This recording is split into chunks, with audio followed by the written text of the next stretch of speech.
به نام خالق هستی. 48 قانون قدرت. قانون 48.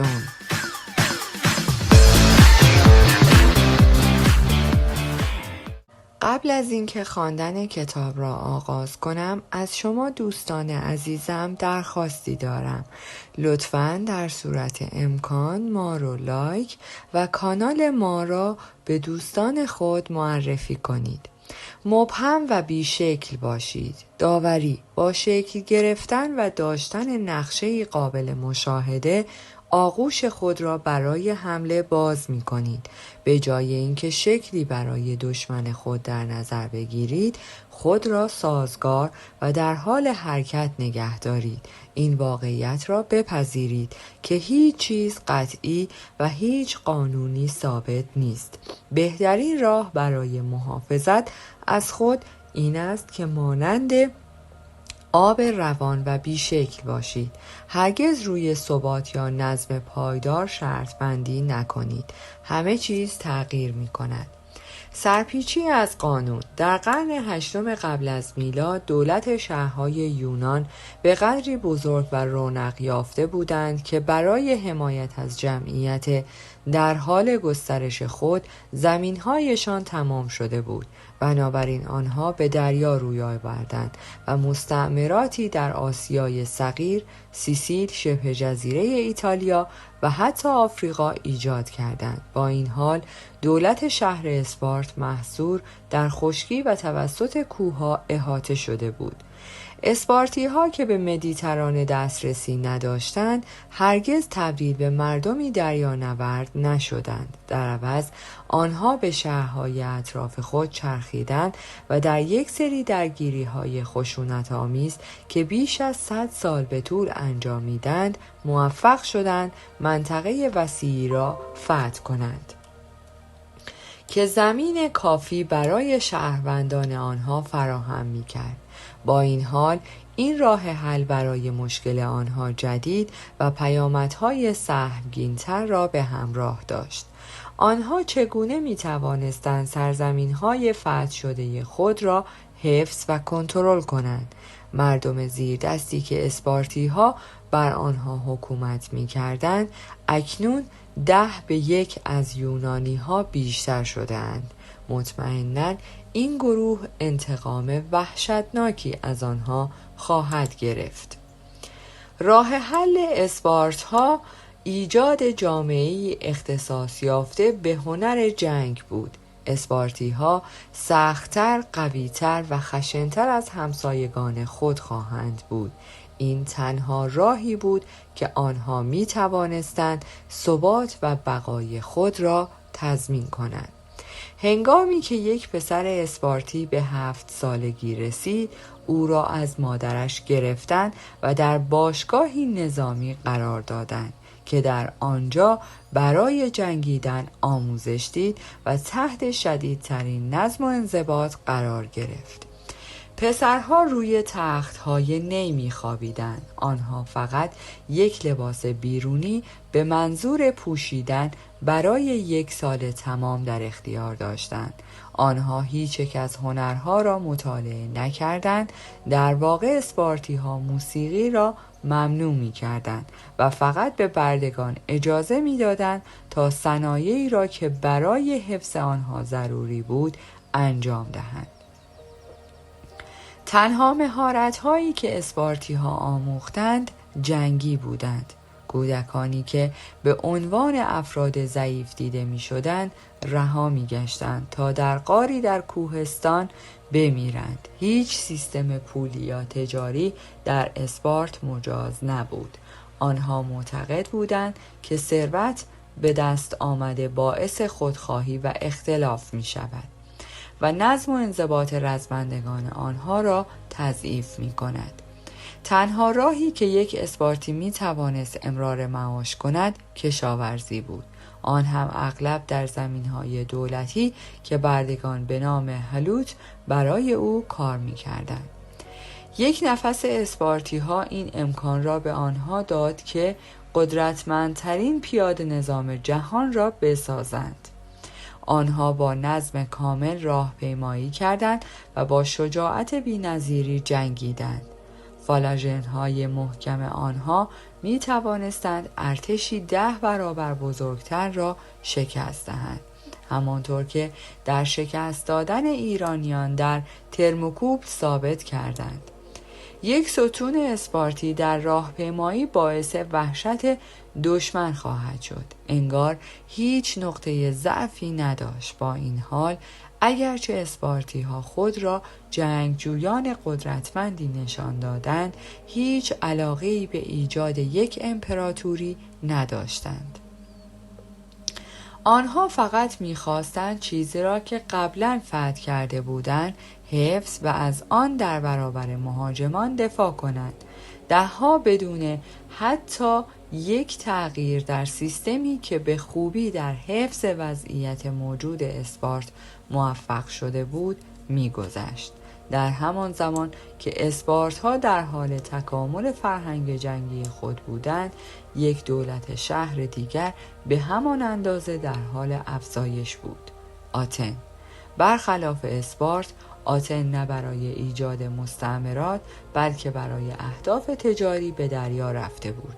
آتنیان تبدیل به بازرگانان بزرگ شدند.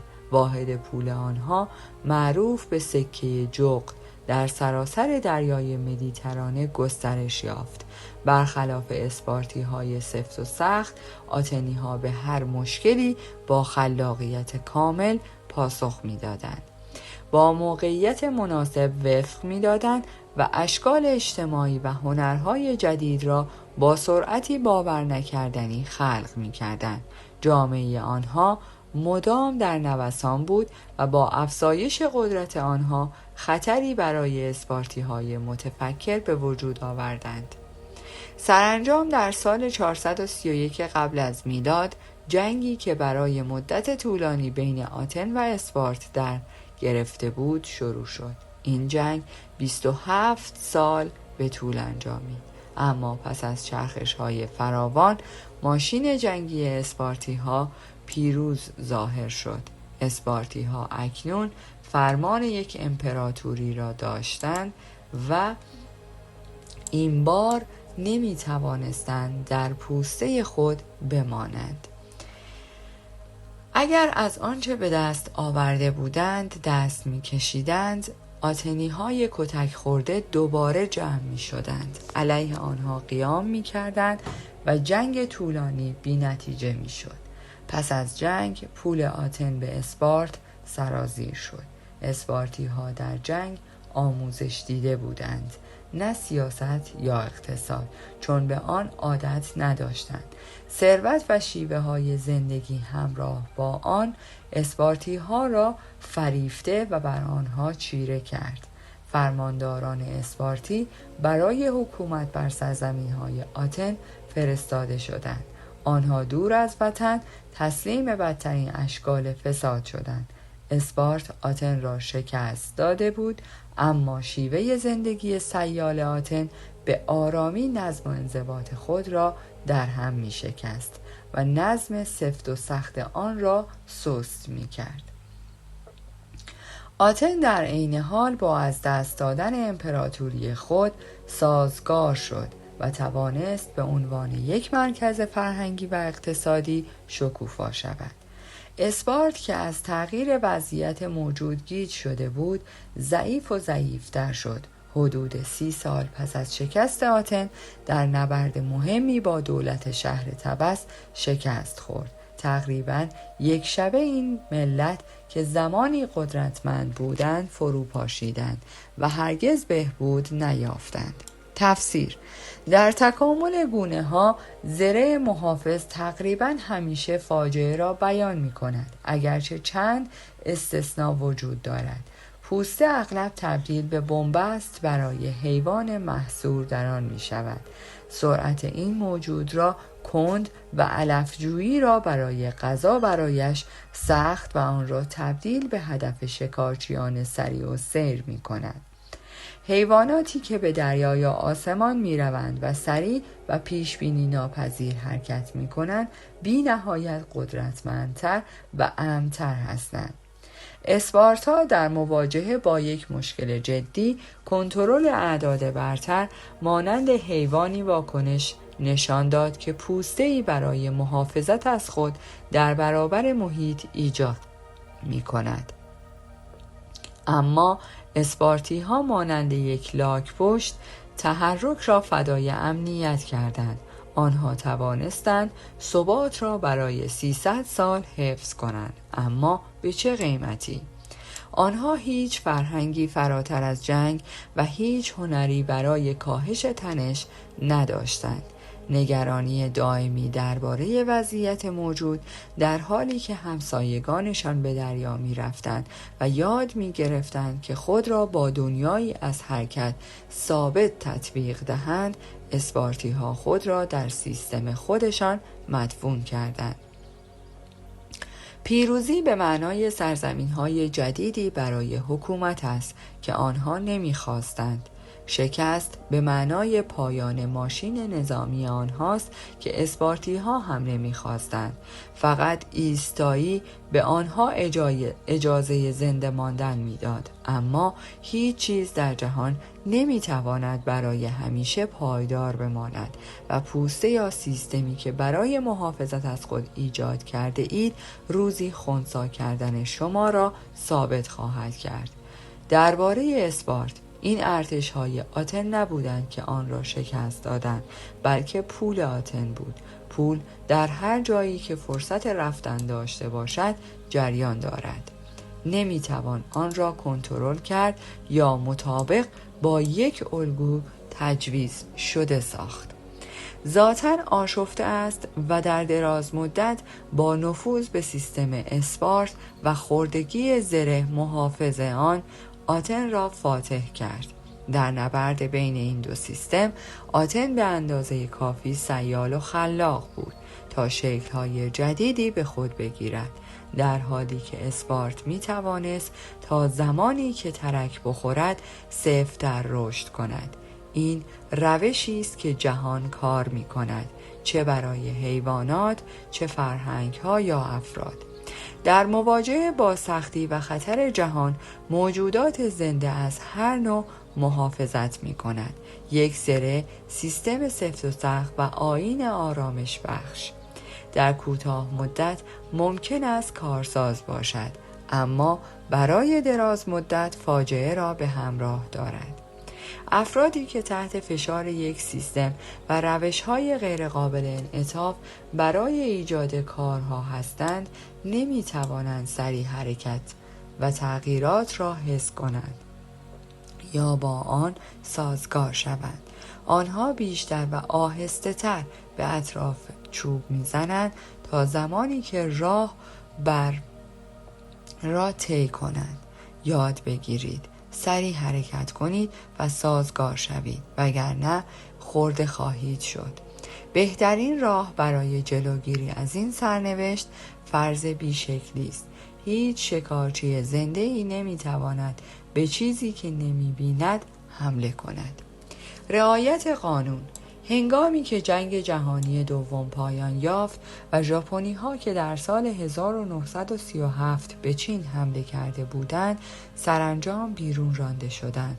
ناسیونالیست‌های چینی به رهبری چیانگ کای شک متوجه شدند زمان نابودی کمونیست‌های چینی رقبای منفورشان فرا رسیده است. آنها تقریباً در سال 1935 موفق شدند و کمونیست‌ها را مجبور به راهپیمایی طولانی کردند.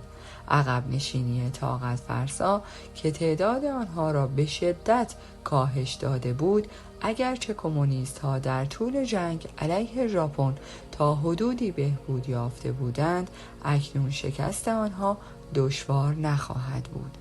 آنها فقط مناطق منزوی را در حومه شهر کنترل می‌کردند.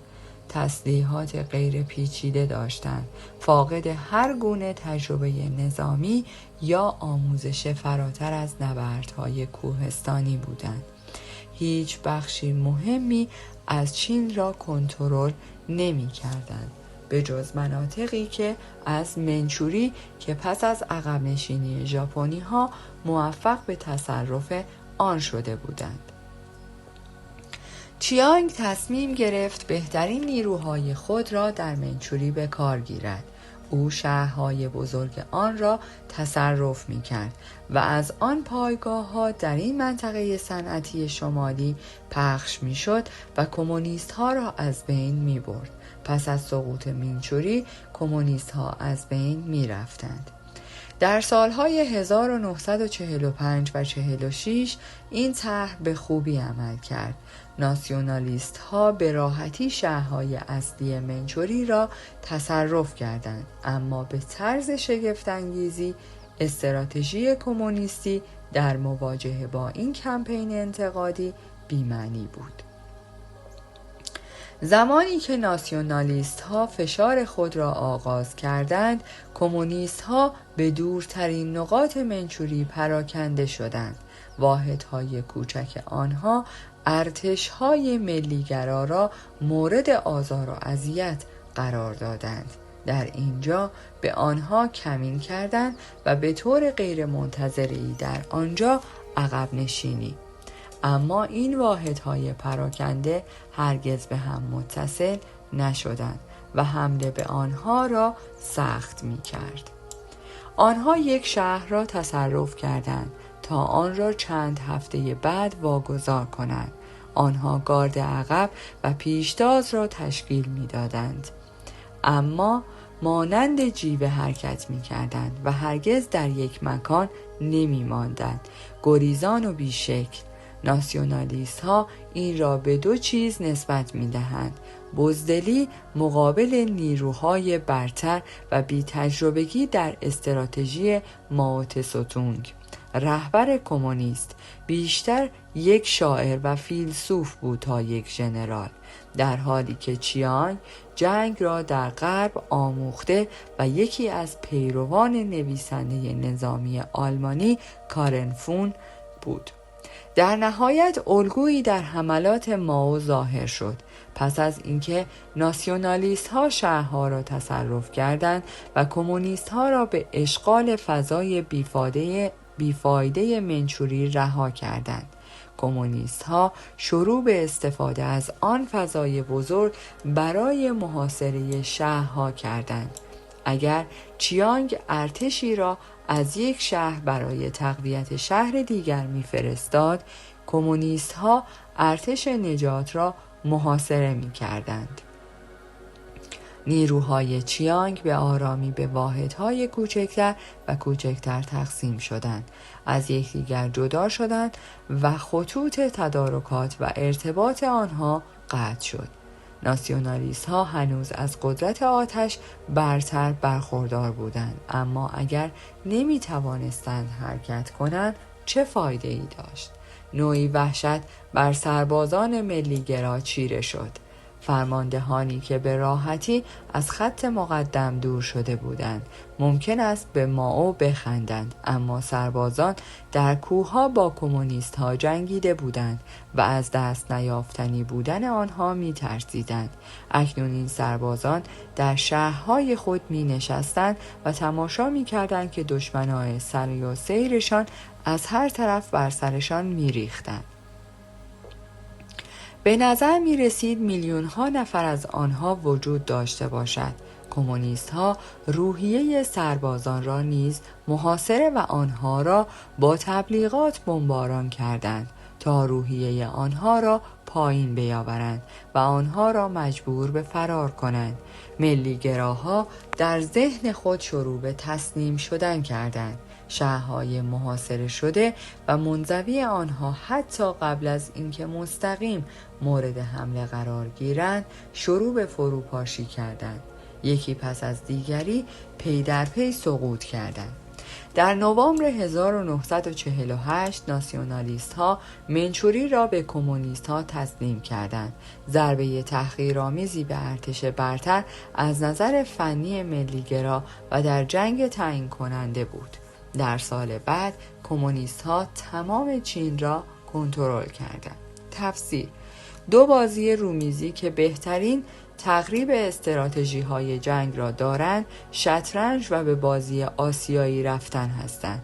در شطرنج تخته کوچک است. در مقایسه با رفتن حمله نسبتاً سریع انجام می شود و یک نبرد سرنوشت ساز را مجبور می کند. عقب نشینی یا قربانی کردن قطعات خود که باید در مناطق کلیدی متمرکز شوند به ندرت به صرفه است. رفتن خیلی کمتر رسمی است. این بازی روی یک شبکه بزرگ با 361 تقاطع تقریباً 6 برابر بیشتر از موقعیت‌های شطرنج بازی می شود. سنگ‌های سیاه و سفید در تقاطع‌های تخته یکی یکی هر کجا که دوست دارید قرار می گیرند. هنگامی که تمام سنگ‌های شما 52 هر طرف روی تخته قرار گرفتند، هدف این است که سنگ‌های حریف خود را با محاصره کردن آنها جدا کنید. یک بازیگو به نام ویچی در چین می تواند تا 300 حرکت طول بکشد. این استراتژی ظریف‌تر و روانتر از شطرنج است و به کندی توسعه می‌یابد. هرچه الگوی سنگ‌های شما در ابتدا روی تخت پیچیده تر باشد، درک استراتژی شما برای حریف دشوارتر است. مبارزه برای کنترل یک منطقه خاص ارزش این مشکل را ندارد. شما باید در ابعاد بزرگتر فکر کنید تا آماده باشید یک منطقه را قربانی کنید تا در نهایت بر تخته مسلط شوید. چیزی که به دنبال آن هستید موقعیتی ریشه‌دار نیست، بلکه تحرک است. با تحرک می توانید حریف را در مناطق کوچک منزوی و سپس آن را محاصره کنید. هدف از بین بردن مستقیم مهره‌های حریف مانند شطرنج نیست، بلکه ایجاد نوعی فلج و فروپاشی است. شطرنج خطی موقعیت‌گرا و تهاجمی است. غیر خطی و سیال است. پرخاشگری تا پایان بازی غیر مستقیم است، زمانی که برنده می تواند سنگ‌های حریف را با سرعتی تند احاطه کند. استراتژیست های نظامی چین قرن‌هاست که تحت تاثیر گو قرار گرفته‌اند. ضرب المثل‌های آن بارها و بارها درباره جنگ به کار رفته‌اند. مائو تسه-تونگ معتاد به ویچی و دستورات آن در استراتژی‌های او ریشه دوانده بود. به عنوان مثال، یک مفهوم کلیدی ویچی این است که از اندازه تخته به نفع خود استفاده کنید، به طوری که حریف شما نتواند حرکات شما را به روش خطی ساده درک کند. مائو زمانی نوشت هر چینی باید آگاهانه خود رو وارد این جنگ الگوی منبت‌کاری اره‌مویی علیه ملی‌گراها کند. مردان خود را در یک الگوی منبت‌کاری اره‌مویی در حرکت قرار دهد، زیرا حریف خود متوجه نمی شود که شما در حال انجام چه کاری هستید، یا وقتش را برای تعقیب شما تلف می کند یا مانند چیانگ کایشک شما را بی‌کفایت فرض می نماید و نمی تواند از خود محافظت کند. اگر همانطور که استراتژی غربی توصیه می کند روی مناطق واحد متمرکز شوید، تبدیل به اردکی نشسته برای محاصره می شوید. در روش جنگ ویچی مغز دشمن را محاصره و از بازی‌های ذهنی، تبلیغات و تاکتیک‌های تحریک کننده برای گیج و ناامید کردن استفاده می کنید. این استراتژی کمونیست ها بود، بیشکلی ظاهری که دشمن آنها را سرگردان و وحشت زده کرد. در جایی که شطرنج خطی و مستقیم است، بازی باستانی گو به نوعی استراتژی نزدیکتر است که در دنیایی که در آن نبردها به طور غیر مستقیم در مناطق وسیع و بدون اتصال آزاد انجام می شوند مرتبط است. استراتژی های آن انتزاعی و چند بعدی هستند و در سطحی فراتر از زمان و مکان زندگی می کنند. ذهن استراتژیست. در این شکل سیال جنگ شما حرکت را به موقعیت اهمیت می دهید. سرعت و تحرک شما پیشبینی حرکات شما را غیر ممکن می کند. دشمن شما قادر به درک شما نیست. هیچ استراتژی برای شکست دادن شما ایجاد نمی کند. به جای تثبیت روی نقاط خاص، این شکل غیر مستقیم جنگ گسترش می یابد. درست همانطور که می توانید از طبیعت بزرگ و منفصل دنیای واقعی به نفع خود استفاده کنید. مثل بخارباش به حریفان خود چیزی محکم برای حمله ندهید. تماشا کنید که آنها خودشان را در تعقیب شما خسته و سعی می کنند با گریزان بودن شما کنار بیایند. فقط بیشکلی این امکان را به شما می دهد که واقعا دشمنان خود را غافلگیر کنید. زمانی که آنها بفهمند شما کجا و در حال انجام چه کاری هستید، دیگر خیلی دیر شده است. وقتی می خواهید با ما بجنگید، ما به شما اجازه نمی دهیم و نمی توانید ما را پیدا کنید. اما وقتی می خواهیم با شما بجنگیم، مطمئن می شویم که نمی توانید فرار کنید و کاملا به شما ضرر می زنیم و شما را از بین می بریم. دشمن پیشروی می کند، ما عقب نشینی می کنیم. اردوگاه های دشمن را آزار می دهیم. دشمن خسته می شود، ما حمله می کنیم. دشمن عقب نشینی می کند، ما تعقیب می کنیم. نکات کلیدی در قدرت: انسان با ایجاد دائمی اشکال متمایز می شود. به ندرت احساسات خود را مستقیما بیان می کند. آنها را از طریق زبان یا تشریفات قابل قبول اجتماعی شکل می دهد. ما نمی توانیم احساسات خود را بدون فرم بیان کنیم. با این حال فرم هایی که ما ایجاد می کنیم دائما تغییر می کنند. در مد، سبک و تمام آن پدیده های انسانی که حال و هوای لحظه را نشان می دهند، ما دائما در حال تغییر شکل هایی هستیم که از نسل های گذشته به ارث برده ایم و این تغییرات نشانه حیات و سرزندگی هستند. در واقع چیزهایی که تغییر نمی کنند اشکالی که سفت و سخت می شوند، مانند مرگ به نظرمان می رسند و ما آنها را نابود می کنیم.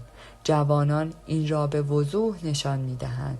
با اشکالی که جامعه بر آنها تحمیل می کند احساس ناراحتی می نمایند. بدون هویت مشخص با شخصیت های خود بازی وسیعی می کنند. از انواع ماسک ها و ژست ها برای بیان خود استفاده کنند. این سرزندگی است که موتور فرم را به حرکت در می آورد و تغییرات ثابتی در سبک ایجاد می کند. اغلب قدرتمندان افرادی هستند که در جوانی خلاقیت بسیار زیادی در بیان چیزهای جدید از طریق شکلی جدید از خود نشان داده‌اند. جامعه به آنها قدرت می دهد زیرا تشنه این نوع تازگی است و به آنها پاداش می دهد. مشکل بعداً ظاهر می شود زمانی که آنها اغلب محافظه کار می شوند. آنها دیگر رویای ایجاد اشکال جدید را ندارند. هویت آنها مشخص است. عادتهایشان به هم می خورند و سختیشان آنها را تبدیل به اهداف آسانی می کند. همه حرکت بعدی خود را می دانند. به جای درخواست احترام خستگی را برمی‌انگیزند. از صحنه خارج می شوند. به ما می گویند که اجازه دهید یکی دیگر، یک جوانتر ما را سرگرم کند. وقتی در گذشته قفل می شوند، افراد قدرتمند خنده‌دار به نظر می رسند. آنها میوه‌ای هستند که بیش از حد رسیده و منتظر سقوط از درخت هستند. قدرت تنها زمانی میتواند رشد کند که در اشکال خود انعطاف پذیر باشد. بیشکل بودن به معنای بیشکل بودن نیست. هر چیزی شکلی دارد. اجتناب از آن غیر ممکن است. بیشکلی قدرت بیشتر شبیه آب یا جیوه است که شکل هر آنچه در اطراف آن است به خود میگیرد. تغییر مداوم هرگز قابل پیش بینی نیست. قدرتمندان دائم در حال ایجاد شکل هستند و قدرت آنها از سرعتی که می توانند با آن تغییر کنند ناشی می شود. بیشکلی آنها در چشم دشمنی است که نمیتواند ببیند چه کار میکند، بنابراین هیچ چیز محکمی برای حمله ندارد. این حالت برتر قدرت است، غیر قابل درک، به اندازه خدای عطارد گریزان و سری که میتوانست هر شکلی که بخواهد به خود بگیرد و از این توانایی برای ویران کردن کوه آلپ استفاده کند. آفریده های انسان به سمت انتزاع، ذهنی تر شدن و کمتر مادی شدن تکامل می‌یابند. این تحول در هنر که در این قرن کشف بزرگ انتزاع و مفهوم گرایی را انجام داد آشکار است. همچنین میتوان آن را در سیاست مشاهده کرد که در طول زمان خشونت آشکار، پیچیده‌تر، غیر مستقیم و مغذی شده است. جنگ و استراتژی نیز از این الگو پیروی کردند. استراتژی با دستکاری ارتش‌ها در خشکی و قرار دادن آنها در آرایش‌های منظم آغاز شد. در زمین استراتژی نسبتاً دو بعدی است و توسط توپوگرافی کنترل می شود، اما در نهایت تمام قدرت‌های بزرگ برای تجارت و استعمار به دریا رفتند. آنها باید برای محافظت از مسیرهای تجاری خود یاد بگیرند که چگونه در دریا بجنگند. جنگ دریایی نیاز به خلاقیت و تفکر انتزاعی فوق‌العاده دارد، زیرا خطوط دائما در حال تغییر هستند. کاپیتان‌های نیروی دریایی خود را با توانایی خود در انطباق با سیال بودن واقعی زمین و گیج کردن دشمن با شکلی انتزاعی و غیر قابل پیشبینی متمایز می‌کنند. آنها در بعد سوم عمل می‌کنند: ذهن. در زمین جنگ چریکی نیز این تکامل را به سوی انتزاع نشان می‌دهد. تی لورنس شاید اولین استراتژیست مدرنی بود که تئوری پشت این نوع جنگ را توسعه داد و آن را عملی کرد. ایده های او بر مائو تأثیر گذاشت که در نوشته هایش معادل غربی عجیب و غریب ویچی را یافت. لورنس با اعراب کار می‌کرد که برای قلمروی خود علیه ترک ها می جنگیدند. ایده او این بود که اعراب را در صحرای وسیع ترکیب کند، هرگز هدفی را فراهم نکنند و در مکانی دور هم جمع نشوند، در حالی که ترک ها برای مبارزه با این ارتش متلاطم به تکاپو افتادند. خود را لاغر و انرژی خود را در حرکت از جایی به جای دیگر تلف کردند. آنها قدرت آتش برتر را داشتند، اما اعراب با موش و گربه بازی ابتکار عمل را حفظ کردند و چیزی به ترک ها برای نگه داشتن آنها ندادند و روحیه آنها را از بین بردند. لارنس نوشت بیشتر جنگ ها تماسی بودند. جنگ ما باید یه جنگ جدایی باشه. ما باید دشمن رو با تهدید خاموش یک بیابان وسیع ناشناخته مهار می کردیم و تا زمانی که حمله نمی کردیم خودشون رو فاش نمی کردن. این شکل نهایی استراتژی است. جنگ درگیری بسیار خطرناک و پرهزینه شده است. غیر مستقیم و گریزان بودن نتایج بسیار بهتری را با هزینه بسیار کمتر به همراه دارد.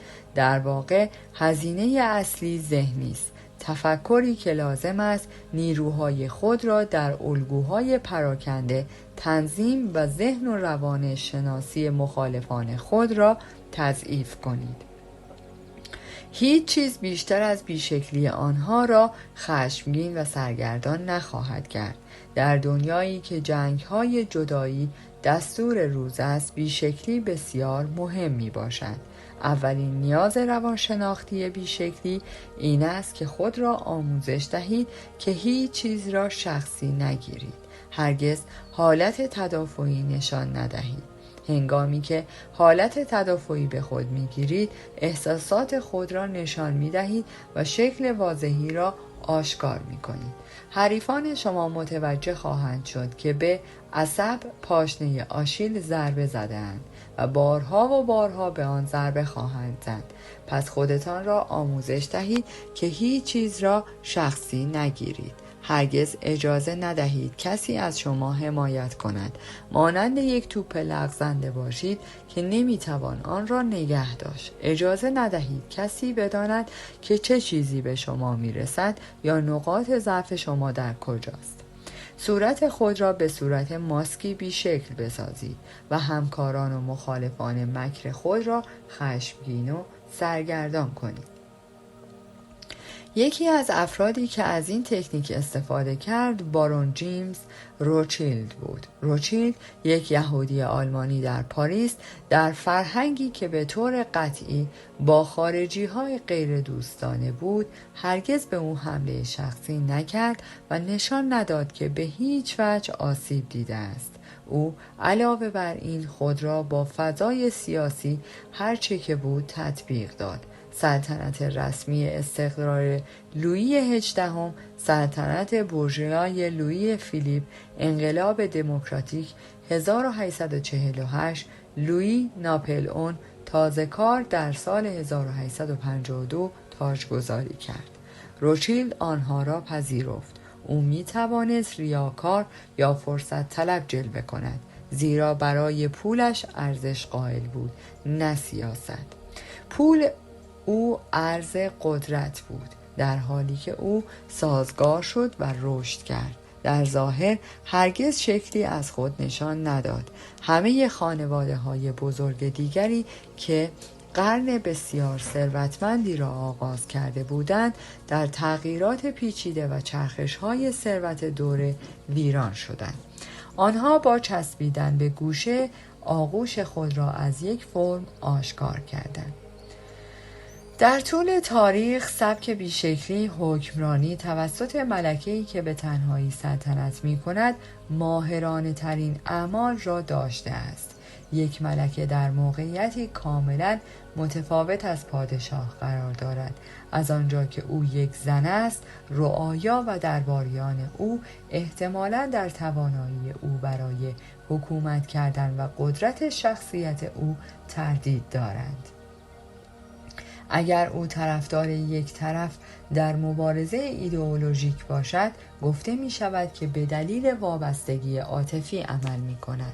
با این حال اگر او احساسات خود را سرکوب و نقش اقتدارگرانه را به شیوه مردانه بازی کند، انتقادهای برتری را برانگیخته است. بنابراین ملکه ها چه از نظر طبیعت یا تجربه تمایل به اتخاذ سبکی انعطاف پذیر از حکومت دارند که در نهایت اغلب قوی تر از شکل مستقیم تر و مردانه تر است. دو رهبر زن که نمونه سبک حکومت بیشکل هستند ملکه الیزابت انگلستان و کاترین کبیر روسیه هستند. در جنگ‌های خشونت‌آمیز بین کاتولیک‌ها و پروتستان‌ها الیزابت مسیری میانی را در پیش گرفت. او از اتحادهایی که او را به یک طرف متحد می‌کرد و به مرور زمان به کشور آسیب می‌رساند اجتناب کرد. او موفق شد کشورش را تا زمانی که به اندازه کافی برای جنگ قوی شود در صلح نگه دارد. سلطنت او به دلیل توانایی باور نکردنی برای انطباق و ایدئولوژی منعطفش یکی از باشکوه‌ترین سلطنت‌های تاریخ بود. کاترین کبیر نیز سبک بداهه حکومتی را تکامل بخشید. پس از برکناری همسرش امپراتور پیتر دوم و کنترل انحصاری روسیه در سال 1762 هیچ کس فکر نمی کرد که او زنده بماند، اما او هیچ ایده‌ای از پیش تعیین شده، فلسفه یا نظریه‌ای برای دیکته کردن سیاست‌هایش نداشت. اگرچه او یک خارجی بود، حالات روحی روسیه را درک و اینکه چگونه در طول سالها تغییر می‌کرد. او گفت فرد باید به گونه‌ای حکومت کند که مردم فکر کنند خودشون میخوان کاری رو که به اونها دستور میده انجام بدن. او با عدم تحمیل این موضوع روسیه را در مدت زمان بسیار کوتاهی اصلاح کرد. این سبک حکومتی زنانه و بیشکل ممکن است به عنوان راهی برای رونق در شرایط دشوار ظاهر شده باشد، اما برای کسانی که تحت آن خدمت کردند بسیار اغوا کننده بوده است. به دلیل سیال بودن، اطاعت برای رعایای آن نسبتاً آسان است، زیرا آنها کمتر احساس اجبار می کنند و کمتر به ایدئولوژی حاکم خود تمایل دارند. همچنین گزینه‌هایی را باز می کند که پایبند به یک دکترین آنها را مسدود می کند. بدون تعهد به یک طرف به حاکم اجازه می دهد تا با یک دشمن یا دشمن دیگر بازی کند.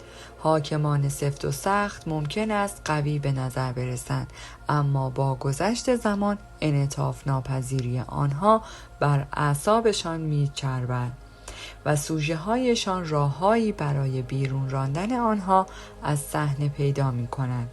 حاکمان منعطف و بیشکل بسیار مورد انتقاد قرار خواهند گرفت، اما آنها تحمل خواهند کرد و در نهایت مردم با آنها همزاد پنداری خواهند کرد، زیرا آنها مانند رعایای خود هستند، با باد تغییر می کنند و در برابر شرایط باز هستند.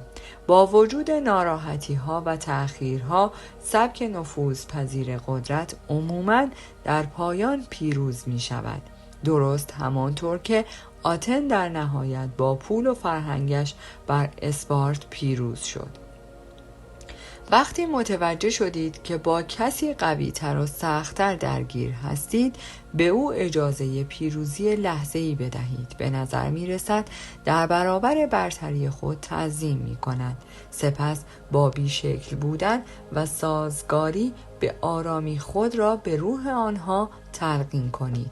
به این ترتیب آنها را غافلگیر خواهید کرد، زیرا افراد سفت و سخت همیشه آماده دفع ضربات مستقیم هستند، اما در برابر ضربه های ظریف و تلقین کننده درمانده می باشند.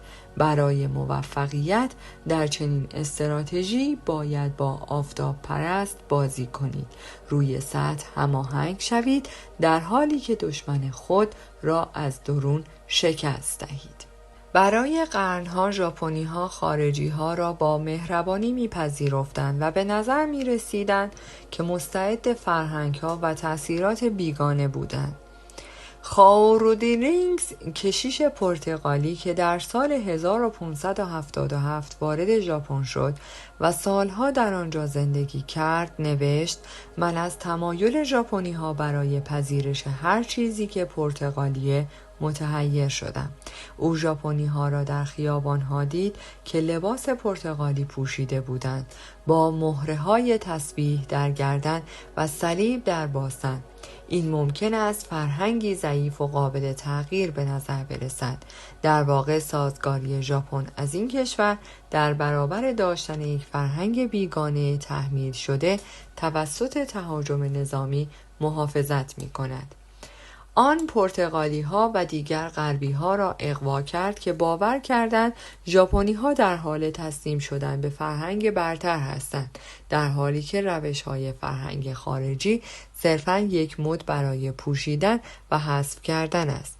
در زیر سطح فرهنگ ژاپنی رشد کرد. اگر ژاپنی‌ها درباره نفوذ خارجی سختگیر بودند و سعی می‌کردند با آنها مبارزه کنند، ممکن بود که آسیب‌هایی را که غرب به چین وارد کرده بود متحمل شوند. این قدرت بیشکلی است. هیچ چیزی به متجاوز نمی‌دهد که در برابر آن واکنش نشان دهد. چیزی را برای ضربه زدن.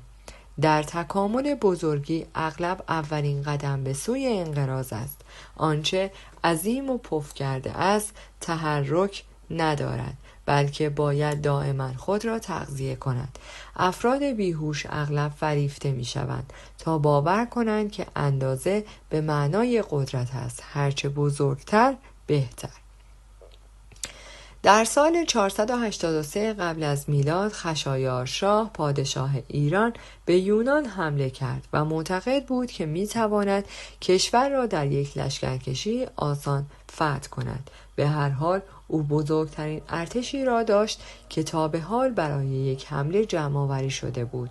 هرودوت مورخ آن را بیش از 5 میلیون تخمین زد. ایرانی ها قصد داشتند پلی بر روی هلسپونت بسازند تا یونان را از خشکی در بیاورند، در حالی که نیروی دریایی به همان اندازه عظیم آنها کشتی‌های یونانی را در بندر می‌بندند و از فرار نیروهایشان به دریا جلوگیری می‌کنند.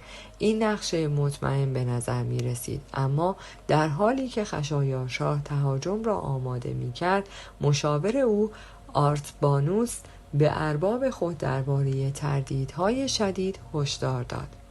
دو قدرتمندترین قدرت جهان علیه شما هستند. خشایارشاه خندید. چه قدرت‌هایی می‌توانند با ارتش غول پیکر او برابری کنند؟ آرتابانوس پاسخ داد: من به شما خواهم گفت که اونها چی هستند. زمین و دریا. هیچ بندر امنی برای پذیرایی از ناوگان خشایارشاه وجود نداشت و هرچه ایرانی ها سرزمین های بیشتری را فتح می کردند و خطوط تدارکاتی آنها طولانی تر می شد، هزینه تغذیه این ارتش عظیم بیشتر می شد. خشایارشاه که مشاورش را ترسو می پنداشت تهاجم را ادامه داد. با این حال همانطور که در آرتبانوس پیش بینی کرد، آب و هوای بد در دریا ناوگان ایرانی را که برای پناه گرفتن در هر بندری بسیار بزرگ بود نابود کرد. در همین حال در خشکی ارتش ایران همه چیز را در مسیر خود نابود کرد که فقط امکان تغذیه را غیر ممکن کرد، زیرا تخریب شامل محصولات زراعی و انبارهای غذا می شد. همچنین هدفی آسان و آهسته بود. یونانیان انواع مانورهای فریبنده را برای سرگردانی ایرانیان انجام دادند. شکست نهایی خشایارشاه از متحدان یونانی فاجعه‌ای بزرگ بود. داستان نماد همه کسانی است که تحرک را فدای اندازه می کنند. انعطاف پذیر و ناوگان پیاده تقریباً همیشه برنده خواهند شد، زیرا آنها گزینه‌های استراتژیک‌تری دارند. هرچه دشمن غول پیکرتر باشد، فروپاشی آن آسان‌تر است. هرچه بزرگتر می‌شویم، نیاز به بیشکلی بیشتر می‌شود، زیرا احتمال اینکه در مسیر خود قرار و شکلی بیش از حد سفت و سخت به خود بگیریم بیشتر می شود.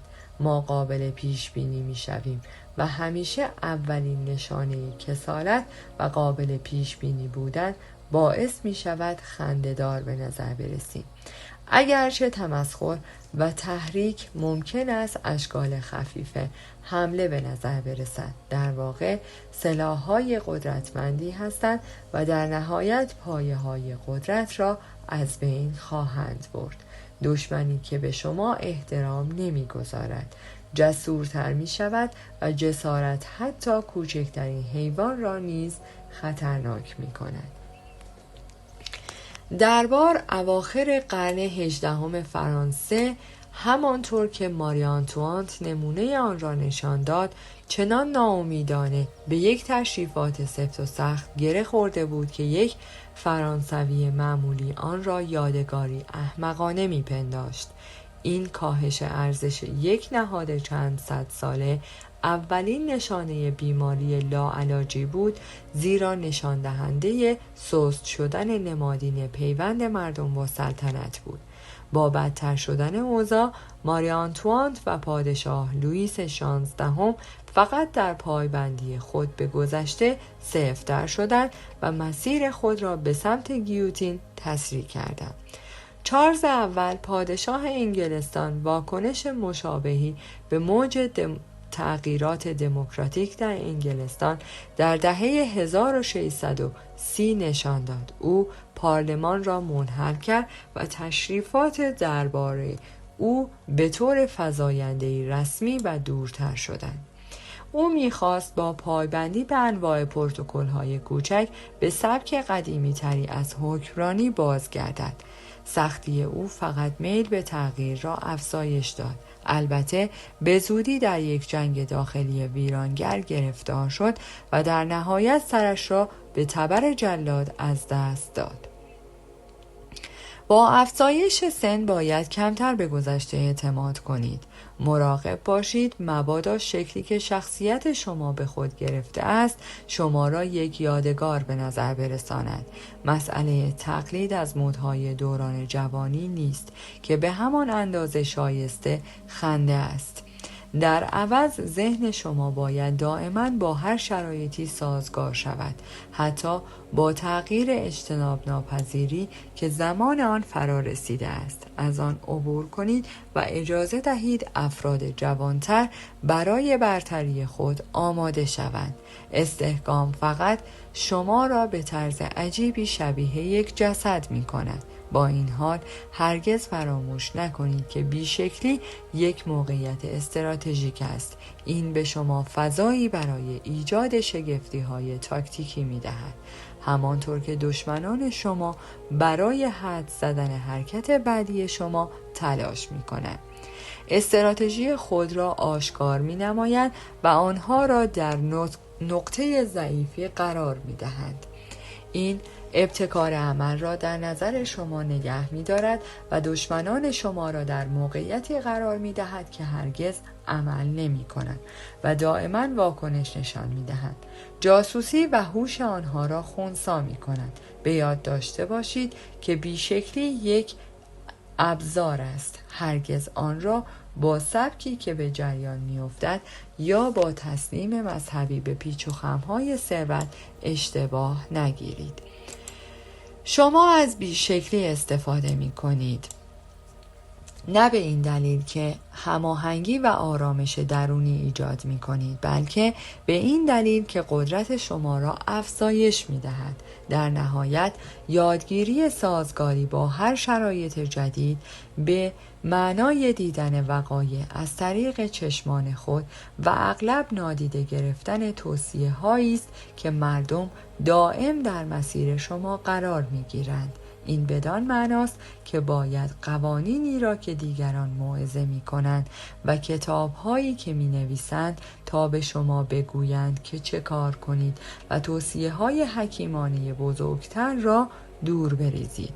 ناپلئون نوشت قوانین حاکم بر شرایط با شرایط جدید لغو میشن، به این معنی که ارزیابی هر موقعیت جدید به عهده شماست. اگر بیش از حد به ایده های دیگران تکیه کنید در نهایت شکلی به خود میگیرید که ساخته خودتان نیست. احترام بیش از حد به خرد دیگران باعث می شود خود را بی ارزش کنید، با گذشته وحشیانه رفتار کنید و برای فلسفه هایی که از بیرون به تو تحمیل می شود احترام قائل نباشید.